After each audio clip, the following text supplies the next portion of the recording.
ini. Mari arahkan kita, pikiran kita, dan hati kita kepada Tuhan sendiri. Saat kita sudah punya Tuhan, saatnya bagian Tuhan berbicara lewat firman Tuhan saat pagi di Indonesia ini. Makasih Tuhan, Bapa yang baik. Kami bagaikan tanah yang kering untuk air Tuhan, supaya kami disegarkan oleh Tuhan lewat firman-Mu. Terima kasih Tuhan. Bagaikan tanah kering yang merindukan air. Amin. Demikianlah jiwaku haus akan Engkau. Katakan ku rindu selalu Tuhan. Rindu selalu ada Tuhan. Harimu di hidupku. Katakan memulihkan jiwaku Tuhan. Memulihkan jiwaku. Hapuskan air mataku. Sama-sama katakan mengalirlah. Mengalirlah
bahwa Engkau hadir di tengah-tengah kami, bahwa Engkau mengalir di tempat ini.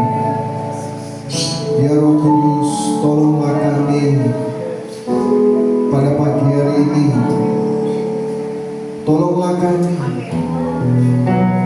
supaya kami mampu untuk mendengar suara Tuhan, supaya kami mampu untuk mengerti kehendak Tuhan, karena Engkaulah penolong kami. Engkau yang menolong kami. Jadikan mata hati kami terang, supaya kami mengerti betapa hebat kuasa-Mu bagi kami yang percaya kepada-Mu. Pagi hari ini ya Bapa, sampaikan isi hati firman-Mu bagi setiap kami. Berbicara secara khusus bagi setiap pribadi yang hadir pada pagi hari ini. Kami semua diberkati oleh Tuhan. Di dalam nama Tuhan Yesus Kristus kami berdoa. Haleluya. Amin. Amin.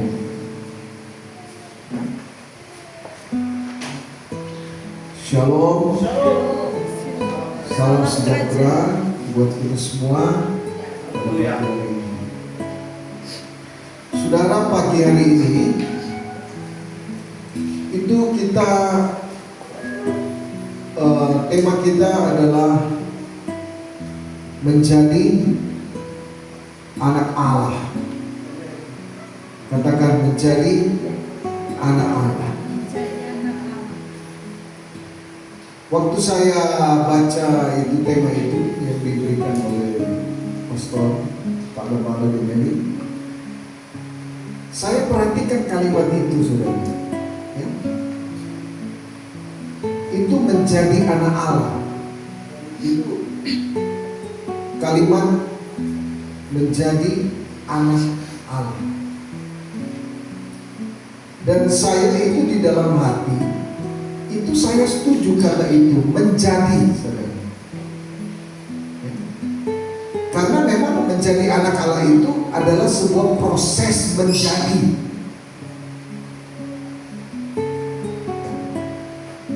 Jadi menjadi anak Allah itu adalah sebuah proses menjadi. Ya kan? Orang itu menjadi jahat bukan dia instan menjadi jahat, tapi ada sebuah proses yang membuat dia sampai di titik itu. Ya. Jadi ada yang menjadi jahat, ada yang menjadi anak Allah. Nah, berarti kalau kita bicara menjadi anak Allah, itu saya katakan tadi adalah sebuah proses. Nah, prosesnya itu bagaimana? Prosesnya itu bagaimana? Nah, itu yang akan kita lihat lewat kebenaran firman. Jadi catat dulu di sini bahwa tema kita apa, saudara? Menjadi. Nah, ini tema yang agak berat. Kalau saudara ngantuk-ngantuk pasti tidak akan mengerti.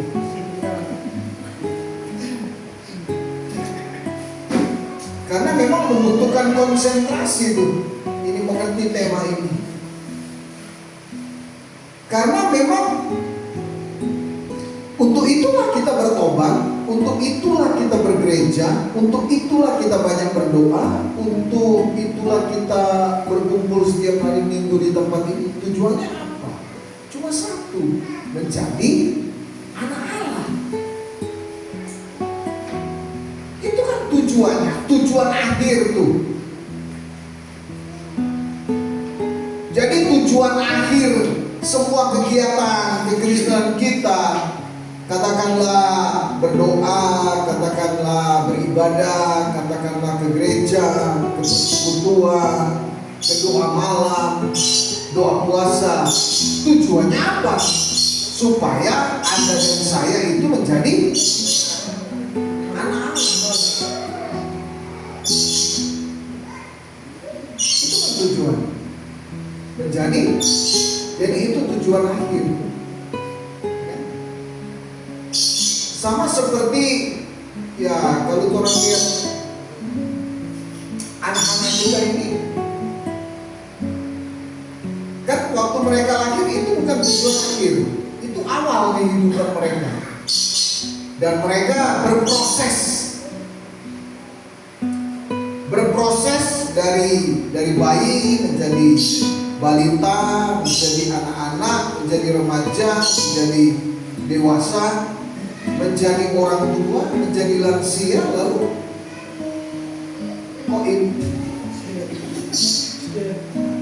nah itu adalah sebuah proses menjadi. Dan saudara, ini dalam kehidupan normal, dalam kehidupan manusia, Anda ini sementara berproses. Ada yang berproses menjadi makin kurus, ada yang berproses menjadi makin gemuk. Dari mana itu proses itu? Dari tindakan Anda sehari-hari.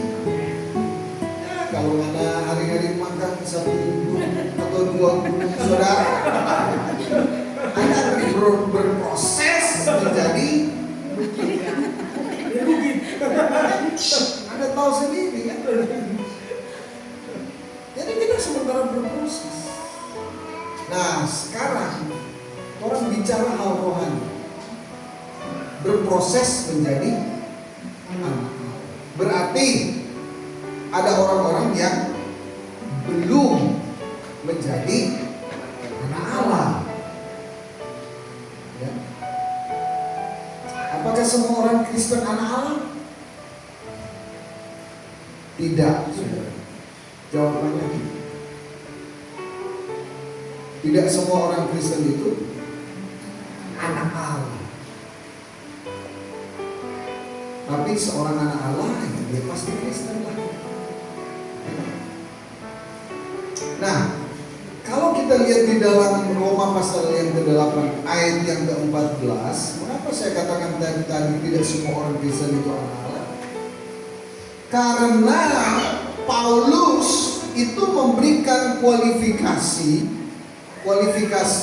siapa yang dikategorikan sebagai anak Allah. Karena memang Alkitab sendiri, firman Tuhan sendiri berkata ada anak-anak kegelapan, ada anak-anak terang, ada anak-anak Allah dan ada anak-anak iblis.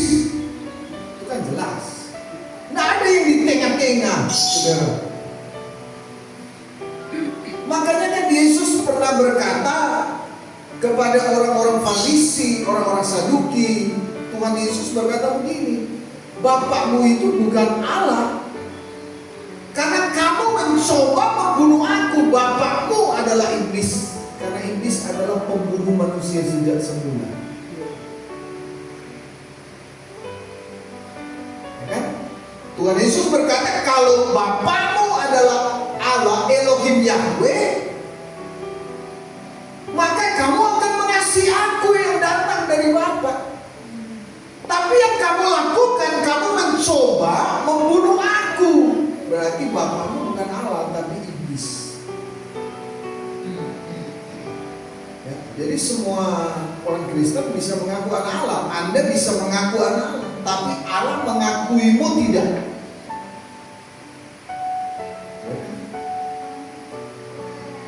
Saudara, kalau Anda tahu, itu dalam tradisi keluarga Yahudi, itu ada sebuah tradisi begini. Seorang anak pada umur tertentu di mana dia sudah akhir balik atau dewasa, maka si bapak ini akan mengadakan satu pesta, satu acara. Nah, kalau orang ini kan baking acara, kalau misalnya kalau orang saudara sebelah kan kalau kita bikin acara untuk DPR. Kalau orang biasa bikin acara untuk orang piana, kalau ada CD, kalau ada apa lagi?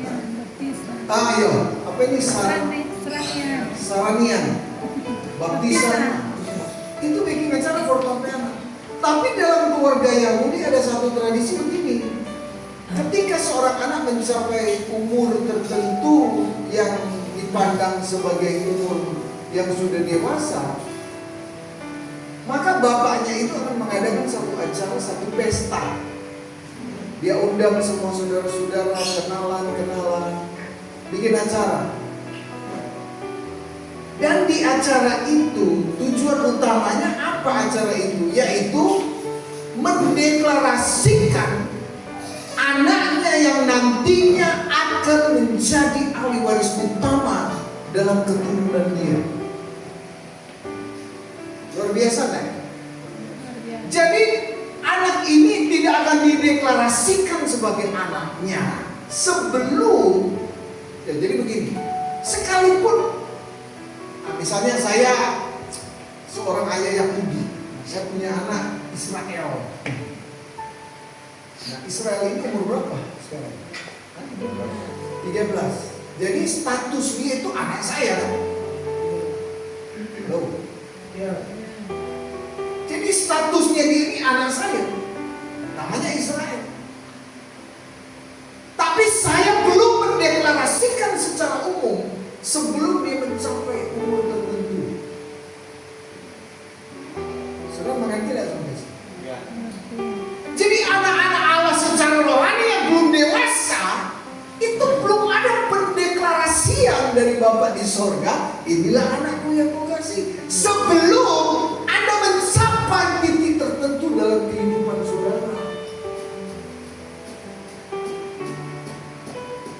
Makanya kenapa Yesus dideklarasikan oleh Bapa di sorga ketika dia umur 30 tahun keluar dari air baptisan. Lalu ada suara terdengar dari sorga yang berkata, inilah anakku. Nah, itu pendeklarasian.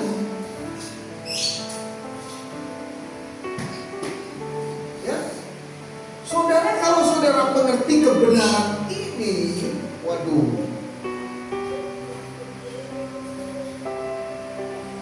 Ya, jadi orang tuh kalau dia baru bertobat kemarin dulu, belum ada pendeklarasi. Kalau dia baru bertobat 2-3 tahun lalu, itu belum ada pengakuan, pendeklarasian. This is my son, my daughter. Inilah anakku laki-laki, anakku perempuan. Kita perlu masuk di dalam proses menjadi apa saudara? Menjadi anak Allah. Di mana kita diproses di dalam kehidupan kita sehari-hari.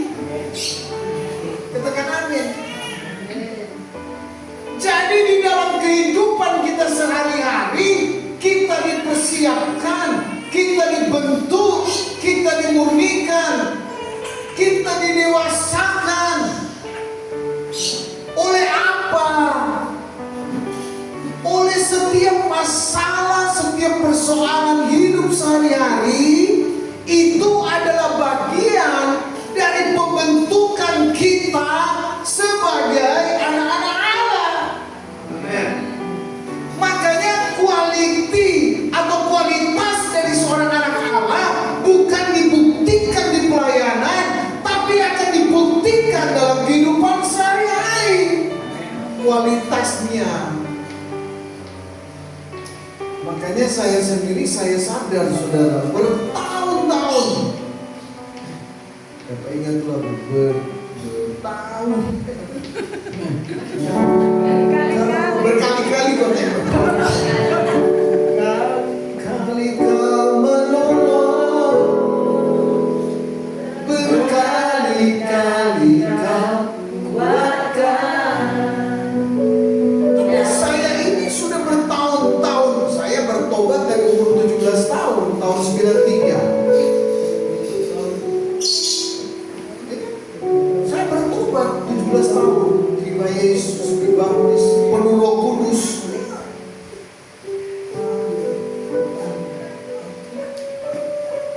Tapi apakah itu menjadikan saya langsung jadi anak Anda? Ada proses. Saya kemudian terlibat pelayanan bertahun-tahun. Ya kan? Tapi ternyata banyak kualitas, banyak karakter di dalam saya itu masih cacat. Saya ini perlu berproses. Status saya sudah anak Allah. Kan Alkitab berkata begini di dalam Roma 8 tadi ayat berapa? 15. Coba tampilkan. 15. Berapa? 15. Enggak, sesudah itu. Ya kan? Jadi di dalam Roma pasal yang ke-8 ayat 14 kan dibilang semua orang yang dipimpin Roh Allah adalah anak Allah. Baru ayat yang ke-15, sebab kamu tidak menerima roh perbudakan, tapi kamu yang membuat kamu menjadi takut lagi, tapi kamu telah menerima roh yang menjadikan kamu anak-anak. Jadi begini, pada hari kita menerima Roh Kudus dalam hidup kita, kita diangkat, diadopsi. Karena dalam Alkitab bahasa Inggris dia tidak menggunakan kalimat menerima roh yang menjadikan kamu anak Allah, tapi dia berkata the spirit of adoption. Jadi roh adopsi yang menjadikan kamu anak Allah. Itu baru statusnya. Dan ngerti tidak? Jadi pada hari saya menerima Roh Kudus, baptisan Roh Kudus, itu saya diadopsi oleh Bapa di sorga menjadi anak. Dari anak kegelapan, menjadi anak terang. Tapi itu baru status. Keadaan saya belum sepenuhnya anak Allah. Keberadaan. Ya. Buktinya apa? Ya saya masih bisa tersinggung, masih bisa marah, masih bisa sombong, masih bisa angkuh. Berarti keadaan saya belum sepenuhnya menjadi anak Allah. Nah untuk itulah saya perlu diproses, dibentuk. Di mana saya dibentuk? Ya di dalam kehidupan saya. Nah disinilah banyak anak-anak Tuhan gagal. Atau dengan kata lain, kalau Anda melihat perjalanan Israel dari Mesir menuju ke tanah perjanjian, itu seharusnya bisa ditempuh dalam beberapa minggu, katakan begitu ya. Tapi kenapa harus ditempuh selama puluhan tahun? Dan akhirnya dari semua orang yang keluar dari Mesir sampai di Kanaan itu berapa orang? Yang orang-orang yang keluar dari Mesir itu sampai di Kanaan kemungkinan cuma Yosua dari yang memang pertama. Sampai Musa aja tidak masuk sebenarnya. Dari angkatan yang keluar dari Mesir itu cuma berapa orang yang tembus ke tanah perjanjian. Yang masuk ke tanah perjanjian itu adalah semua anak-anak Israel yang lahir di padang gurun. Ya.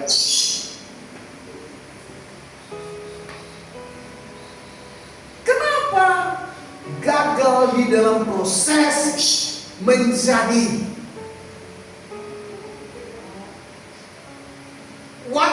jadi begini, gagal di dalam proses menjadi, sehingga waktu keluar dari proses itu banyak yang setengah matang, banyak yang tidak matang, banyak yang amburadul. Sama dengan saudara kalau baking cookies, itu kan ada proses. Misalnya cookies apa orang sebut? Ya? Bobeka, donat,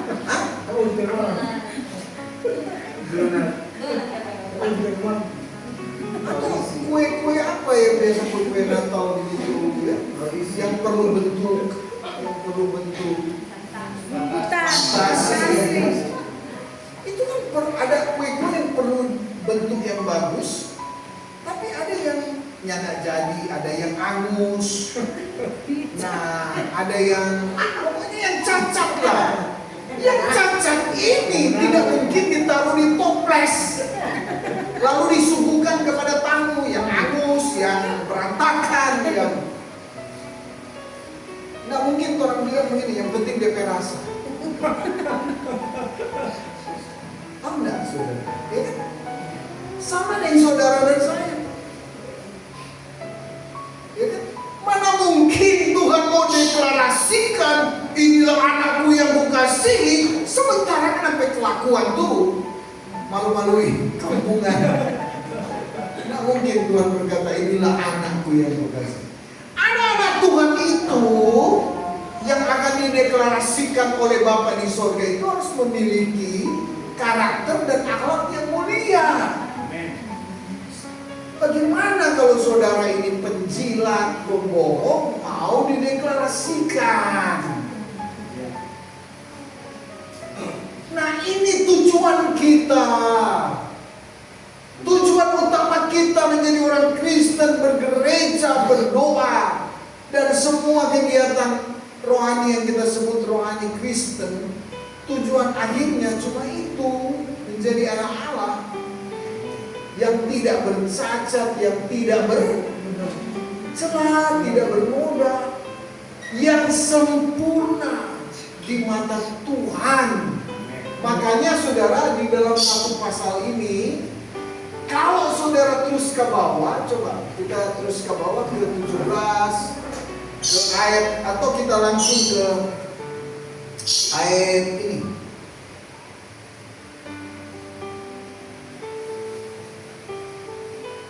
Ke ayat 23. Di sana ada kalimat ini, saudara perlu perhatikan ya. Di dalam Roma 8 ayat 23. Nah, baca. Dan bukan mereka saja, tetapi kita yang melakukannya sulung. Kita juga mengeluh dalam hati kita sambil menantikan kata. Perhatikan saudara. Ayat 15 tadi berkata apa? Kita telah menerima roh yang menjadikan kita anak Allah. Tapi kenapa di ayat 23 ini masih ada kalimat menantikan pengangkatan? Loh, bukannya Yesus jadi anak Allah di ayat 15? Tapi kenapa Paulus bicara ini? Kenapa kita masih menantikan pengangkatan sebagai anak? Nah, makanya kalau kita belajar bahasa asli Alkitab, kata anak itu sebenarnya ada 3 kata yang sering dipakai. Ya, kalau saya masih ingat ya. Pertama nepios, yang kedua teknion, dan yang ketiga huios. Pernah dengar kata-kata ini? Nah, yang diangkat atau dideklarasikan sebagai anak bukan nepios, bukan teknon, tapi huios. Semua ini diterjemahkan ke dalam bahasa Indonesia sebagai kata anak. Tapi ada anak yang teknon, ada anak yang nepios, ada anak yang teknon, ada anak yang huios. Yang diakui itu adalah huios. Makanya di dalam kalimat inilah anakku, inilah huiosku yang kukasihi, dia tidak pakai kata nepios. Makanya Anda harus jadi huios, pengangkatan sebagai huios, yaitu pembebasan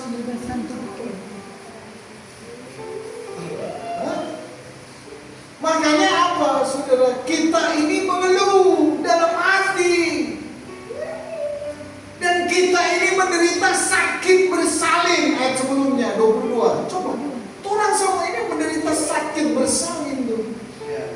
Saya sih tidak tahu sakit bersalin seperti apa. Coba ibu-ibu yang sudah melahirkan, DP kira-kira sakit bersalin, bukan yang operasi sesar. Kira-kira DP sakit bersalin itu DP rasa bagaimana? Gambarkan dengan satu kata. Terhidup sama sekali. Itu sebuah kata. Terhidup di mati. DP satu kata menderita. Gitu? Coba orang baca. Sebab kita tahu bahwa sampai sekarang segala makhluk sama-sama merasa sakit bersalin. Sakit bersalin itu apa yang dia maksud ini sakit bersalin? Itulah proses hidup hari-hari itu. Betul enggak? Jangan saudara pikir anak Tuhan jadi anak Tuhan pun saudara ada masalah hidup. Kadang-kala ini anak Tuhan ini banyak banyak sekali masalah. Amin. Sampai ini anak Tuhan ini berkata, Tuhan, daripada itu orang sana berdosa sekali, tapi kok di hidup udah punya senang-senang. Sementara kita ini yang hari Minggu ke gereja, hari Jumat doa malam, kok susah begini. Betul, baru tadi. Bukan cuma saudara yang begini, saya juga. Kadang-kadang orang iri hati kepada orang-orang berdosa. Mereka hidup senang, bisa tertawa, kik, tertawa tangis-ngisi. Tapi orang ini banyak tekanan, banyak masalah. Sampai orang mempertanyakan, orang ini anak Tuhan bukan? Sampai yang begitu. Yang tertawa sedia itu ya. Betul. Ini yang disebut apa? Sakit bersalin. Sakit bersalin apa? Ayat 23 tadi. Karena orang ini merasa sakit bersalin. Ayat 23 bilang apa? Karena kita ini sedang menantikan pengangkatan sebagai anak. Jadi ingat tuh, ya? Kalau Anda sudah jadi anak Tuhan, akan ada banyak masalah hidup. Haleluya. Ya? Kadang-kala anak Tuhan itu bisa kekurangan, bisa. Bisa kekurangan uang, iya bisa.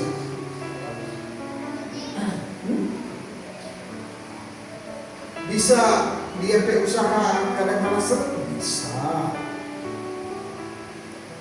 Itu anak Tuhan. Tapi Anda harus dengan baik.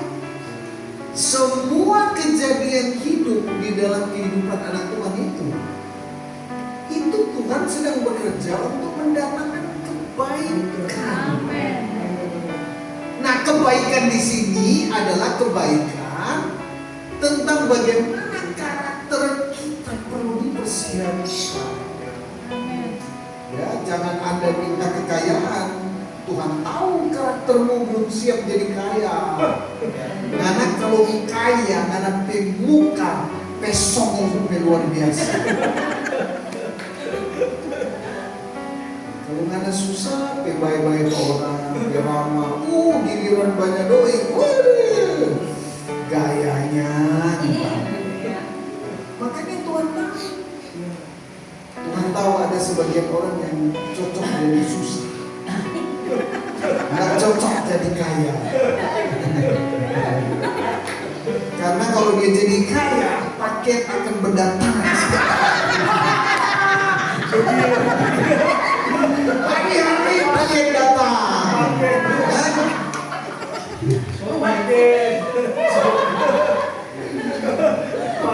Hari-hari paket.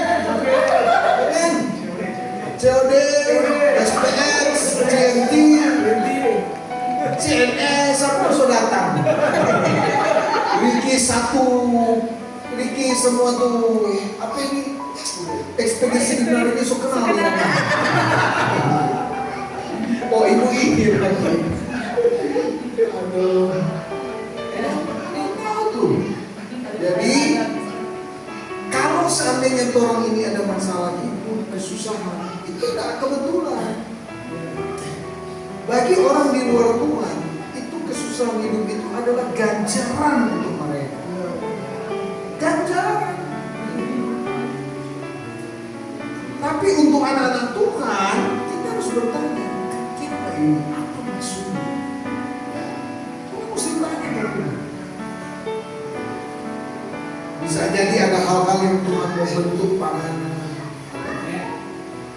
Karena ini manusia-manusia zaman sekarang ini tidak cukup hanya kata-kata. Perlu kesusahan yang menjadi cambuk buat mereka. Amin. Ngapain abal? Jadi kata-kata sudah benar. Tuhan kasih masalah yang berat baru ujung-ujung. Karena teman menangis, tak ingus-ingus. Bercampur jadi satu, jadi apa ini? Jadi apa seraban? Jadi omong semua. Jadi ongol-ongol.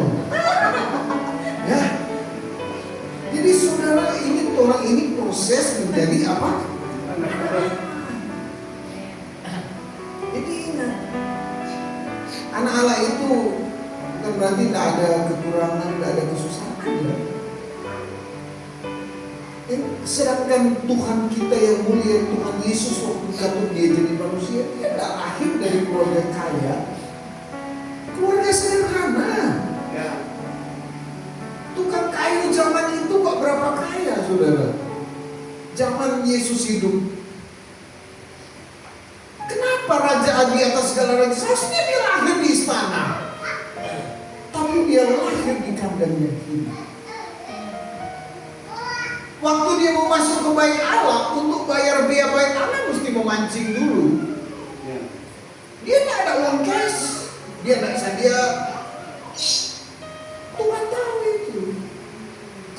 Tapi tahu nggak, Yesus itu hidup di dalam kelimpahan anugerah dan berkat dalam hubungan pribadinya dengan Bapa.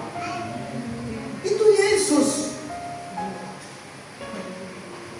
Makanya di akhir-akhir hari-hari, di hari-hari terakhir dia ada di muka bumi, dia tidak meninggalkan warisan tanah, rumah. Dia tidak berkata kepada murid-muridnya, Petrus, aku wariskan kau tanah di pusat kota Yerusalem 10 kali 20.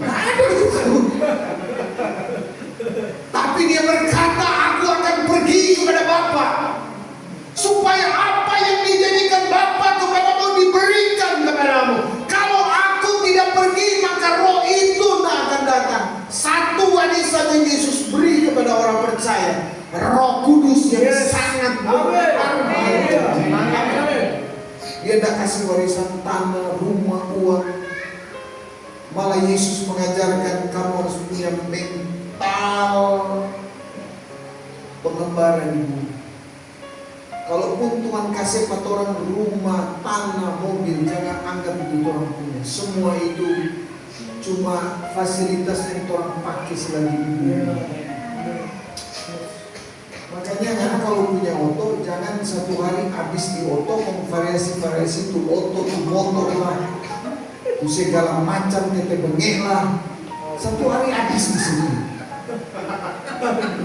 Karena berdoa 30 menit yang langsung pasti.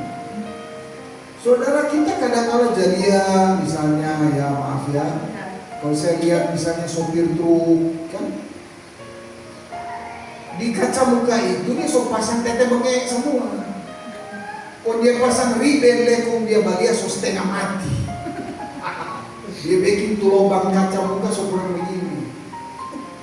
Demi gaya. Padahal itu sudah aman.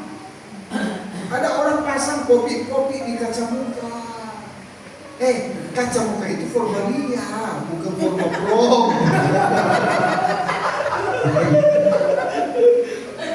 Kita pernah lihat itu Grand Max pickup. Bukan main DP hiasan di kaca muka. Semua jenis kopi soalnya. So labu, boba, so apa segala macam juga. Tapi ini orang masih jelas tak lihat. Coba Anda lihat kalau mobil saya banyak hiasan. Ada. Semua simple, standar. Kan ini cuma fasilitas buat orang mau pakai.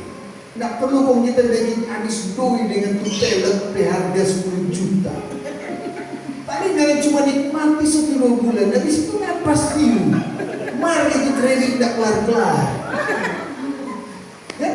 Dengan variasi motor sampai 5 juta, di situ pasti. Kayaknya sudah terus kredit, dapat tarik.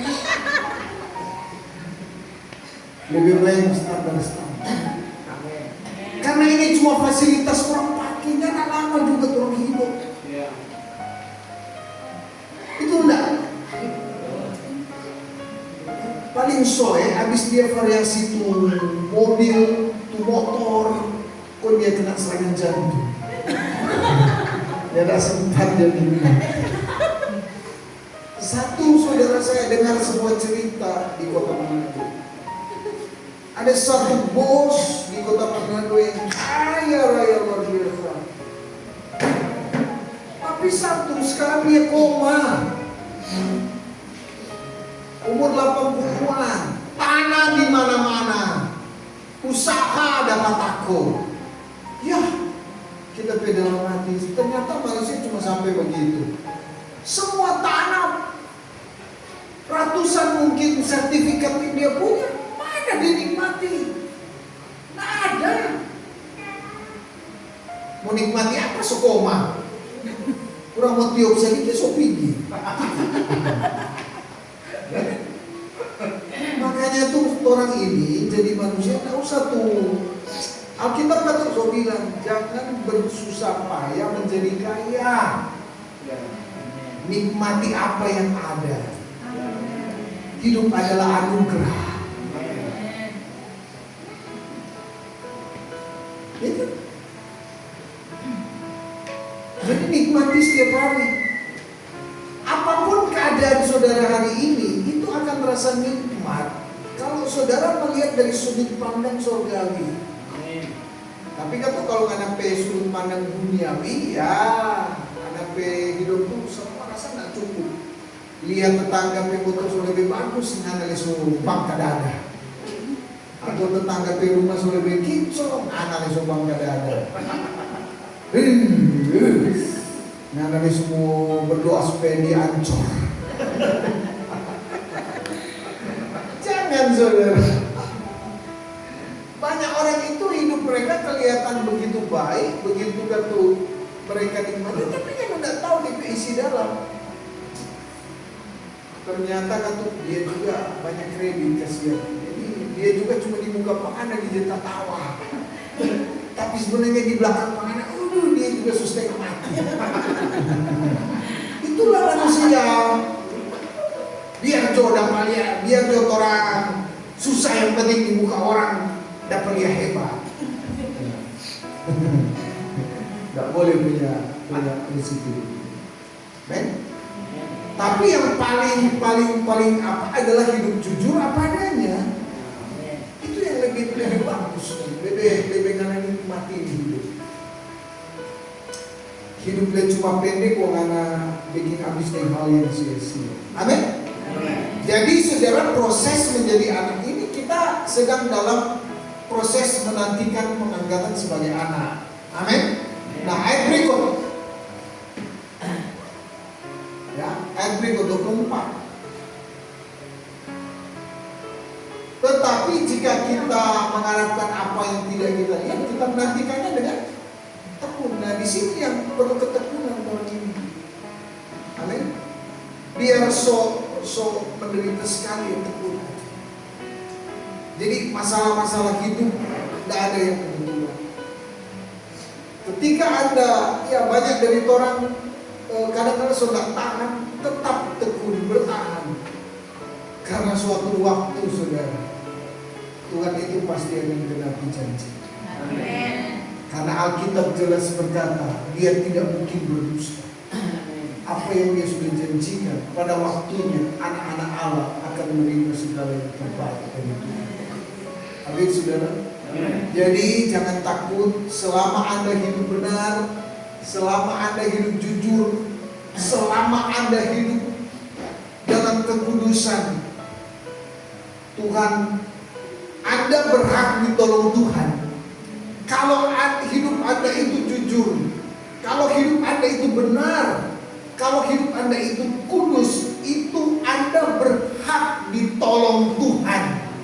Tapi kalau Anda putar balik, tidak ada hak dapat pertolongan. Tuhan bilang, Anda cara hidup begitu, biar Anda dapat masalah itu Anda pegang jalan. Tapi kalau Anda hidup jujur, benar sesuai firman, maka Tuhan tidak akan tinggal diam. Kadang-kala Tuhan kelihatan diam, tapi Dia sedang bekerja. Ya. Untuk sementara waktu orang benar itu goyah, tapi Alkitab berkata tidak akan didiamkan selama-lamanya. 7 kali orang benar jatuh, tapi Tuhan bangkit dan menopang dia. Amin.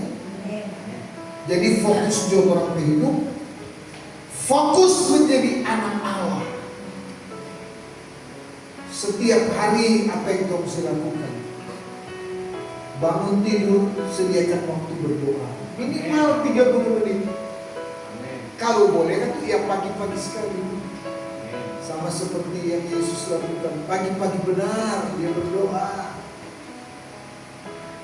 Baru yang kedua, bacalah Alkitab itu tiap hari. Supaya orang makin berhikmat, makin pintar. Ya kan? Saya itu suka baca Mazmur dan Amsal setiap hari. Mazmur memperkaya kata-kata kita untuk menyembah dan memuji Tuhan. Dan apa tadi? Amsal memperkaya hikmat kita untuk hidup sehari-hari. Itu baca tuh Amsal. Amsal berkata anggur adalah pencemooh. Orang yang terhuyung-huyung karenanya tidak bijak. Wah, itu luar biasa kata-kata Amsal. Baca. Lalu kemudian setiap hari engkau minta Tuhan, tolong aku hidup benar, tolong aku hidup jujur. Tuhan pasti akan tolong. Karena seperti yang saya katakan tadi, kalau engkau hidup benar, hidup kudus, Tuhan berhak, Anda berhak untuk ditolong. Amin, saudara. Tuhan kiranya memberkati kita semua pada hari. Selebihnya biarlah Tuhan yang akan bicara secara pribadi kepada saudara.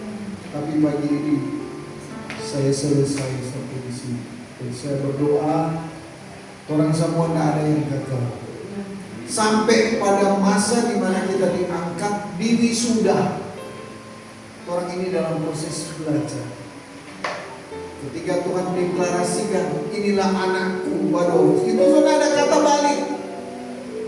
Kalau Tuhan sudah deklarasikan saudara, itu artinya Anda sudah diberikan meterai. Anda sudah diberikan tanda bahwa Anda berhak, memiliki hak penuh, kata Petrus, memasuki kerajaan kekal. Mari ayat terakhir yang kita baca dalam 2 Petrus, saudara. Ada satu ayat yang Tuhan ingatkan kepada saya, biar musik terus menurunkan nada-nada yang slow, yang penyembahan. Tapi kita baca dulu, ada satu ayat yang Tuhan ingatkan di dalam 2 Petrus pasal 1 ayat 3.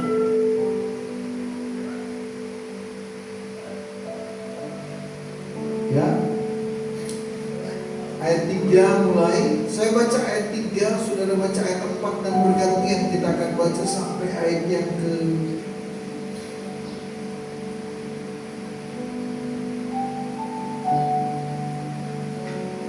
sampai ayat yang ke-11.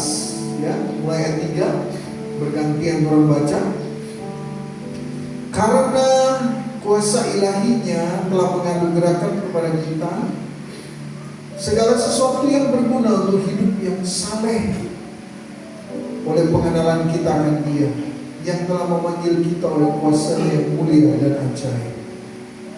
Jalan itu yang telah menganugerahkan kepada kita janji-janji yang berharga dan sama sesat, supaya olehnya ia boleh berbahagia dalam Tuhan dan luput dari hawa duniawi yang membinasakan dunia.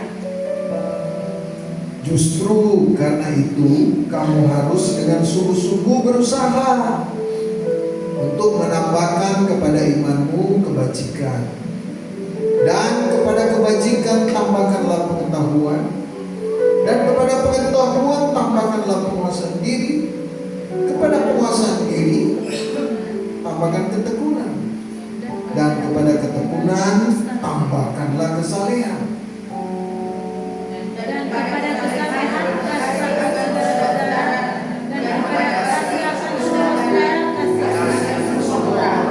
sebab perhatikan saudara, apabila semuanya itu ada padamu dengan berlimpah-limpah, kamu akan dibuatnya menjadi giat dan berhasil dalam pengenalanmu akan Yesus Kristus Tuhan kita. Tetapi barang siapa tidak memiliki semuanya itu, ia menjadi buta dan picik, karena dia lupa bahwa dosa-dosanya yang dahulu telah dihapuskan. bersalah sungguh-sungguh, supaya panggilan dan pilihanmu makin teguh. Sebab jikalau kamu melakukannya, kamu tidak akan pernah tersandung.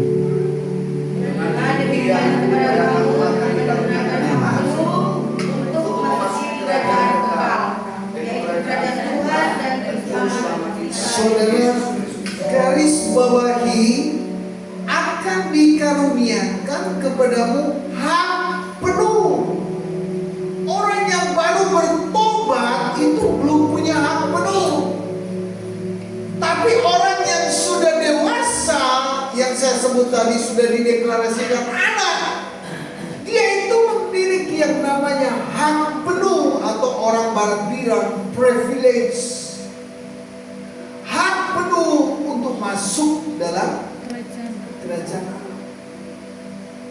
Anda tidak bisa masuk kantor Presiden Donald Trump di Amerika, di Gedung Putih di Washington, kalau Anda tidak punya hak penuh.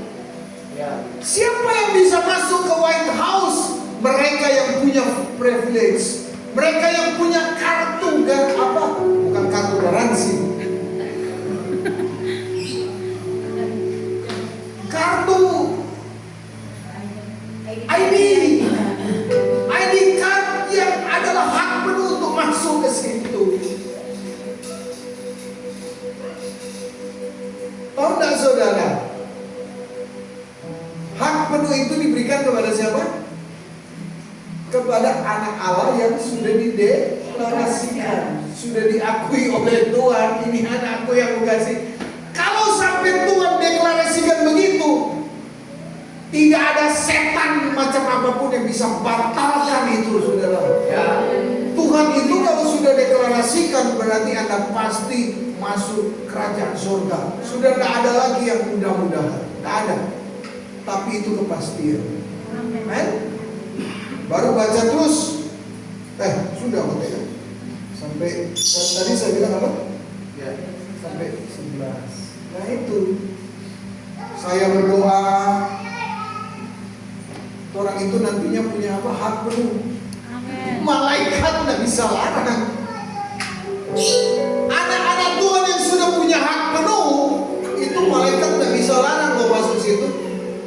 Malaikat ini akan ditilang kalau sampai dia larang, saudara. Sampai misalnya, atau mau Petrus, mau Musa, kalau dia sampai larang saudara masuk di kerajaan surga, tapi Anda sudah punya hak, dia kena tilang nanti, kena teguran. Amin. Saudara, luar biasa kebenaran ini. Karena itu, ini Petrus bilang beberapa kali ada kalimat, karena itu berusahalah sungguh-sungguh. Amin. Berusaha sungguh-sungguh. Jangan main-main. Waktu kita nggak banyak, waktu kita tinggal sedikit. Ya. Orang ini bisa meninggal kapan saja. Jangan sampai ketika Anda meninggal, Anda tidak siap. Dan Tuhan berkata, aku tidak kenal kamu. Waduh, selesai. Mari kita bangkit berdiri. Kita angkat pujian yang berkata, berkali-kali kau menolong, berkali-kali kau kuatkan, kali kau menolong, berkali-kali kau kuatkan dalam rasa sakit. Engkau ada, Yesus setia.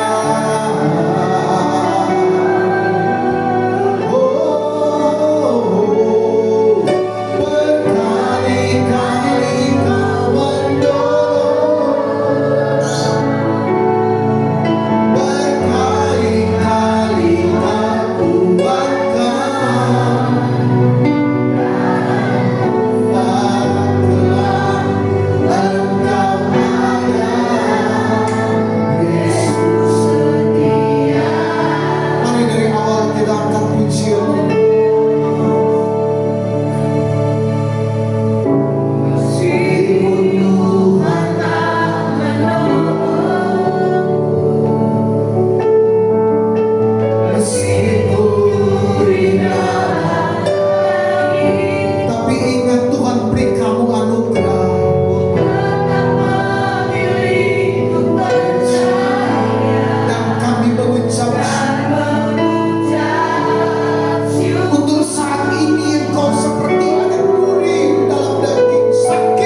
Tuhan Engkau pasti menolong kami. Engkau pasti menolong kami.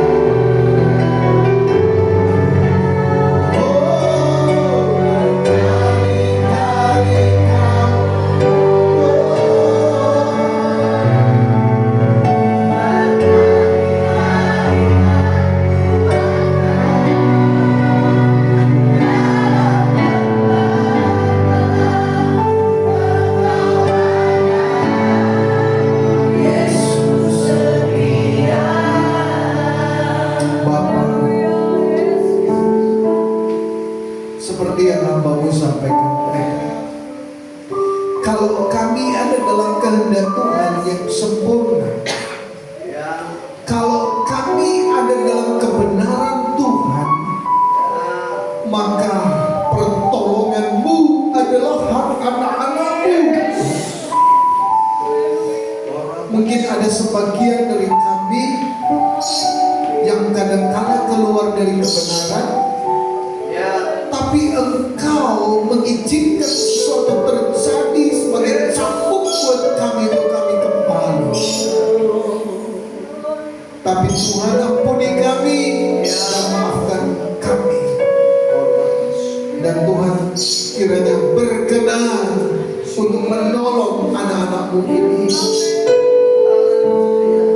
Entahkah mereka butuh pertolongan dalam hal keuangan, kehidupan mereka, kebutuhan mereka, apapun. Entahkah dalam hal rumah tangga, kesehatan, usaha, pekerjaan. Tuhan, tolonglah mereka kali ini. Tolonglah anak-anak-Mu ini, Tuhan. Mereka yang sudah sesat, mereka yang sudah buntu, mereka yang sudah mau menyerah. Tuhan, tolong. Dan terutama tolong kami untuk selalu berkenan di hadapan Tuhan. Tolong kami Tuhan untuk hidup di tengah-tengah dunia gelap dan jahat ini. Lindungi kami dari kuasa kegelapan dan roh jahat. Lindungi kami dari segala celaka, mara bahaya, bencana, malapetaka. Lindungi kami ya Bapa, supaya kami dapat mengakhiri perjalanan rohani ini dengan masuk kepada kerajaan surga. Dan tolonglah hamba-Mu di tempat ini bersama keluarga dalam proyek kerajaan surga, mencetak anak-anak Allah yang berkualitas baik dan yang bermartabat surgawi. Terima kasih. Berkati jemaat, berkati hamba-hamba-Mu yang lain, berkati kami semua. Biar kiranya anak-anak Tuhan di sini bermultiplikasi, bertambah-tambah setiap hari sesuai dengan kemampuan dan anugerah yang Tuhan berikan. Terima kasih Tuhan. Terima kasih dengan doa kami. Segala puji, hormat, syukur, kemuliaan bagi-Mu. Dalam nama Tuhan Yesus